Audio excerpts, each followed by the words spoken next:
Kejaksaan Negeri Kota Pekalongan kembali menggelar pemusnahan barang bukti perkara tindak pidana umum yang telah mendapat putusan pengadilan dan telah berkekuatan hukum tetap yang ketiga kalinya di kantor kejaksaan setempat. Kejaksaan Negeri atau Kejari Kota Pekalongan kembali menggelar pemusnahan barang bukti perkara tindak pidana umum yang telah mendapat putusan pengadilan dan telah berkekuatan hukum tetap atau inkrah. Pemusnahan barang bukti kali ketiga tersebut digelar di halaman kantor Kejari Kota Pekalongan. Kepala Kejaksaan Negeri Kota Pekalongan, Ani Anifah menjelaskan bahwa barang bukti yang dimusnahkan ini berasal dari 26 perkara tindak pidana umum yang telah mendapat putusan pengadilan dan telah berkekuatan hukum tetap atau inkrah periode bulan Mei hingga Agustus tahun 2024 dan merupakan gelar pemusnahan barang bukti ketiga kalinya selama tahun 2024. Pihaknya menjelaskan jenis barang bukti yang dimusnahkan sendiri terdiri dari sabu sebanyak 31 paket dengan berat total 23,35 gram, 2 buah ponsel, 4 timbangan digital, 20 pipet kaca, 2 tube urin, 7 bong, 10 korek api gas, 16 sedotan plastik, 6 isolasi, 3 tas, 1 dompet, 10 set atau pak plastik, 2 bungkus rokok, dan 20 butir Riklona.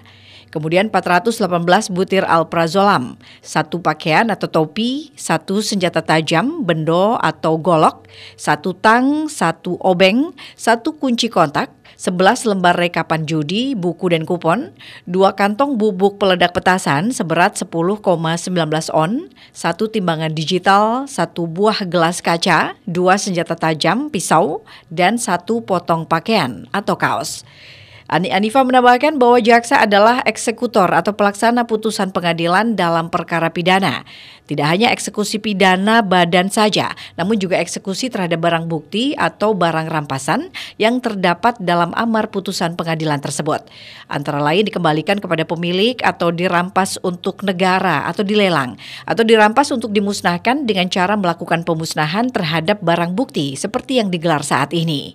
Barang bukti perkara tindak pidana umum yang dimusnahkan saat ini berasal dari 26 perkara yang meliputi narkotika 12 perkara, psikotropika 5 perkara, pencurian 3 perkara, perjudian 1 perkara, undang-undang darurat 1 perkara, penganiayaan 1 perkara, pengeroyokan 2 perkara, dan pencabulan 1 perkara. Semuanya merupakan perkara tindak pidana umum yang telah mendapat putusan pengadilan dan telah berkekuatan hukum tetap atau inkrah. Terima kasih bahwa pada pemusnahan barang bukti hari ini kita dari Mei sampai dengan Agustus.